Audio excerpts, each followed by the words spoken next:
Sutton shares her thoughts on Kyle Richards and Mauricio Umansky's separation.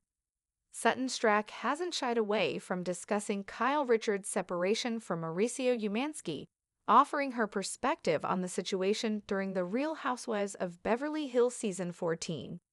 Drawing on her own past experiences, Sutton expressed concern for her friend and shared what she believes might be the best course of action. Speaking during the Real Housewives of Beverly Hills after show, Sutton reflected on her past relationship and how it shaped her view of Kyle's separation.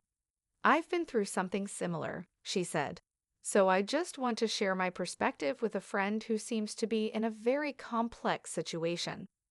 I think it's important to take action on your own terms." Kyle, who has been living separately from Mauricio since 2023, responded with her own take. "That's a valid point, but I have to follow my own path," she said on the after show. "It didn't feel like the right time for me. I'll know when it is." Sutton also mentioned seeing photos of Mauricio with other people and wondered if he had moved on. Still, Kyle emphasized that the only people who truly understand the relationship are those involved. "People may be looking from the outside, but I still have trust in him," she explained. "I know others may be speaking from their own past experiences, but this is my life." Despite their differences throughout Season 14, Kyle and Sutton seem to be on good terms today. "Sutton and I are in a good place," Kyle shared during an April 8 Bravo stream. "I had some disappointments, but we've moved forward." Sutton echoed this during an interview on April 23. "Kyle's been really busy.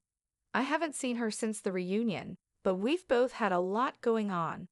I'll probably catch up with her once I'm back in LA," she said. Sutton Stracke's reflections on Kyle Richards and Mauricio Umansky's separation.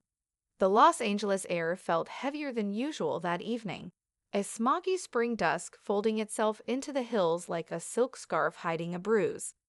Sutton Stracke sat alone in her Bel Air garden, a glass of Chardonnay in her hand and a fur throw draped over her shoulders, even though it wasn't particularly cold. Maybe she just needed the weight. She stared out at the hedges trimmed to perfection, each one a tiny monument to order, control, and curated beauty. The birds had quieted.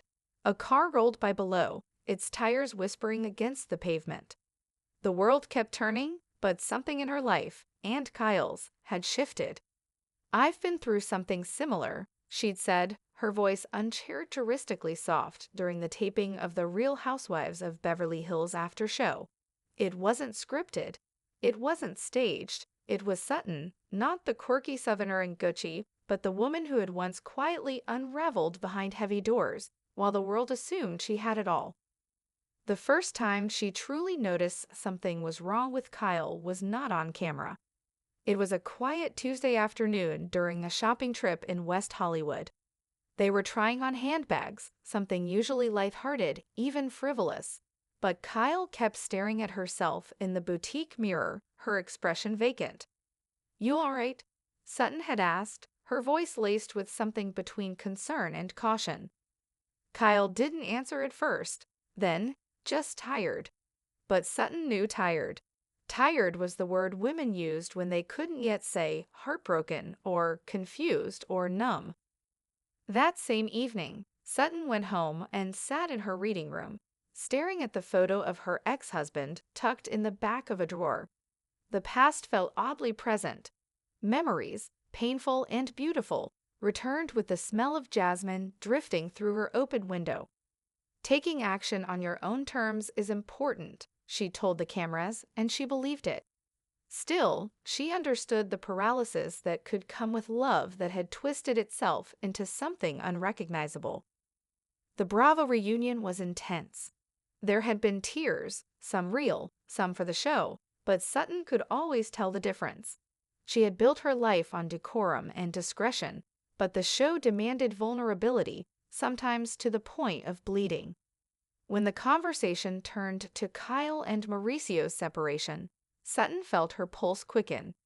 Cameras or not, this was real life, real heartbreak, real transitions. She wanted to hold Kyle's hand across the velvet-covered sofa, But she knew that wasn't how their friendship worked. Not always. Seeing the photos of Mauricio with other women, Sutton admitted it hit a nerve. I thought, has he moved on? And what does that mean for Kyle? The truth was, Sutton wasn't judging.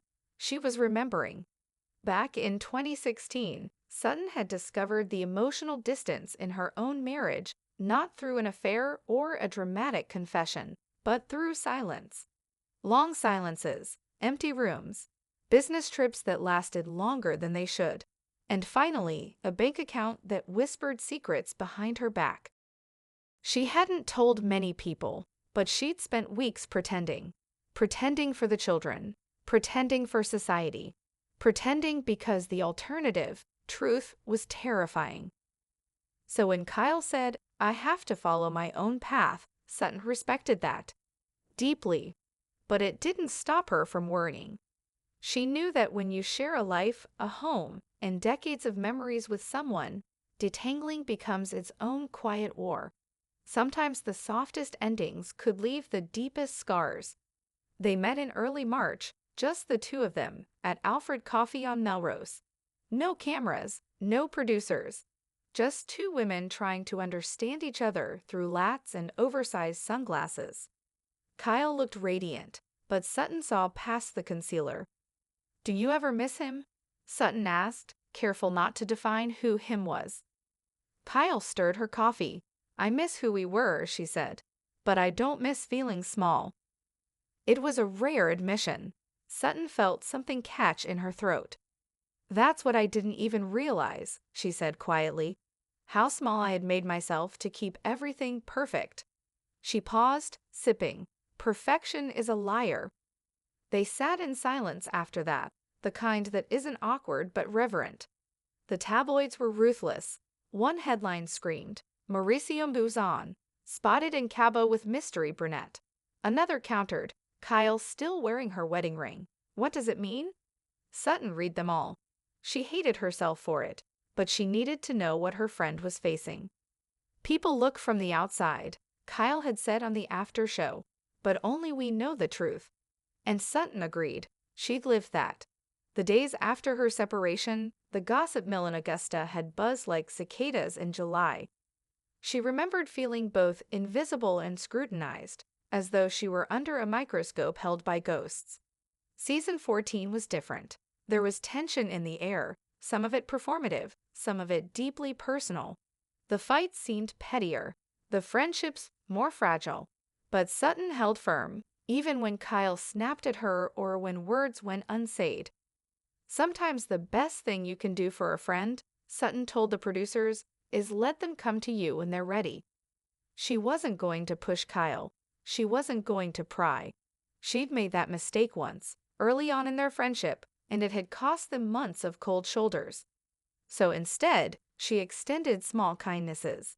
A bouquet of peonies on Kyle's birthday.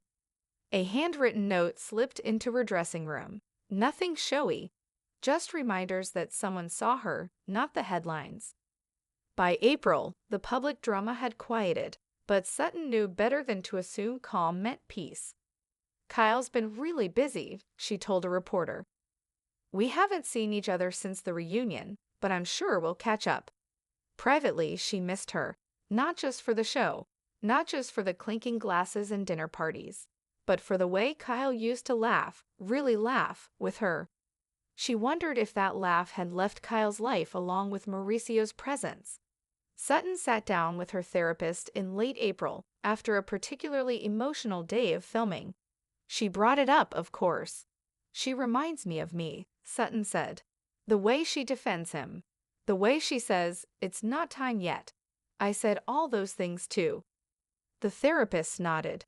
But you came out the other side. I did, eventually, but I lost years. Would you do anything differently? Sutton looked down at her rings. She still wore them on some days. I would have left sooner. I would have trusted myself.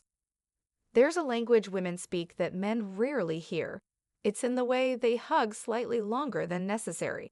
It's in the texts that say, thinking of you without a reason.